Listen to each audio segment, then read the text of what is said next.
My coworker vanished for 6 days when I was younger. Walked out with no phone, no wallet. Came back with a tan line from a watch they never owned and would only say it was handled. Last week, I found the watch. I started keeping notes.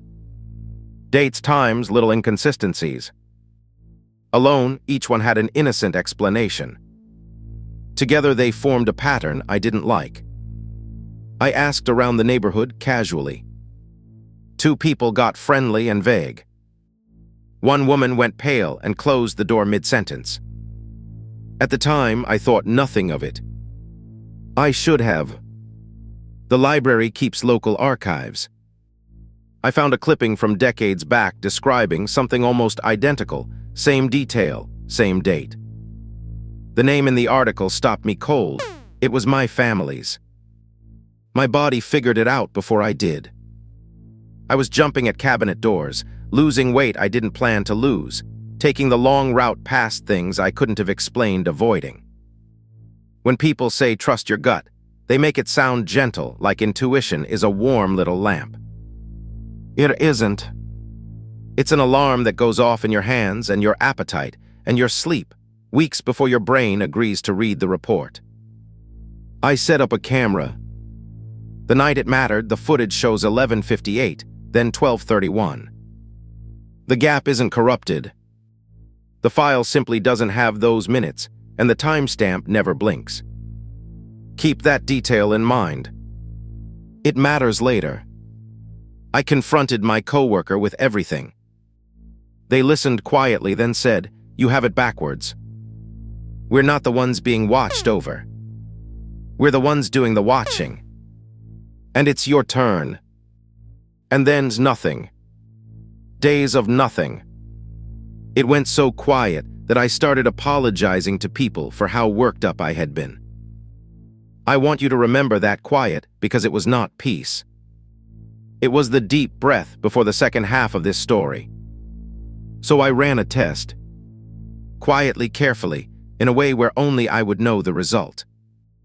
I set one small thing in a position only I knew about, told no one, wrote nothing down, and waited 3 days. I'm not going to pretend I was calm when I went to check it. My hands knew before my eyes did.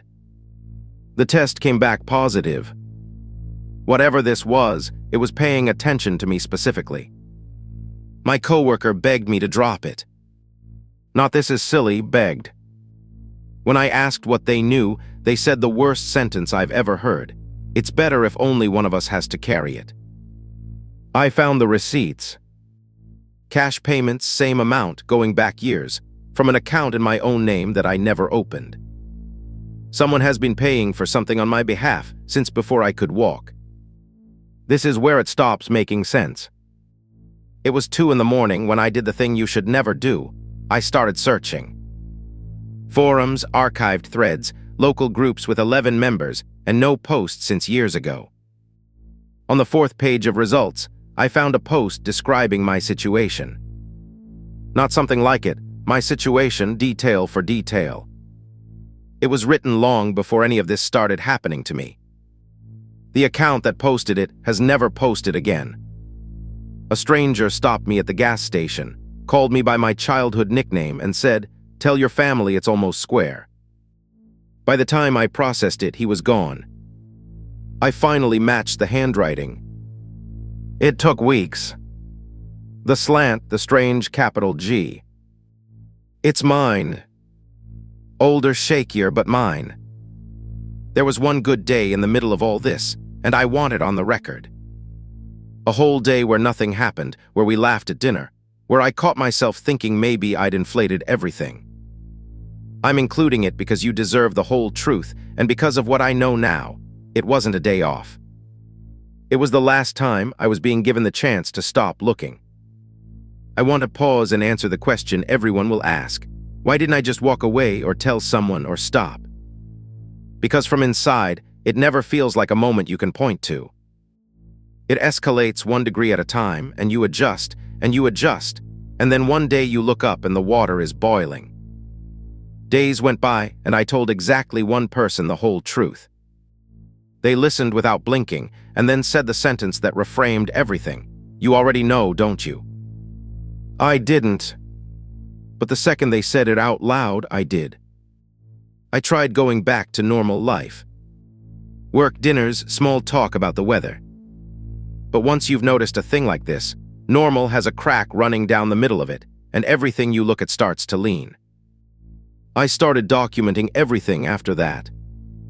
Timestamps, photos, little voice memos whispered into my phone like a detective in a bad movie. Reading them back now, you can hear the exact week my voice changes, the week I stopped narrating events and started narrating evidence. Nobody tells you there's a difference. There is. Your own voice will teach it to you. The date isn't random. It's the anniversary of an accident everyone told me I was too young to remember. I've started to remember. There was a fourth person in the car. The phone rang at 3 a.m. from my own number. The voice was calm and familiar in a way I refused to write down. It said, "Stop digging. You'll need your strength for the finding.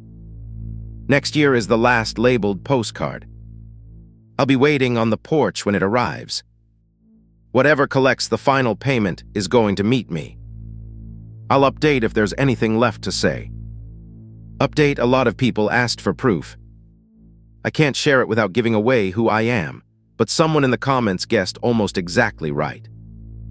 You know who you are. Check your messages. Update: 2 days later, I've read every comment. A few of you spotted the one detail I hoped nobody would notice. You're right. I'll post again when it's finally settled, and it will be soon.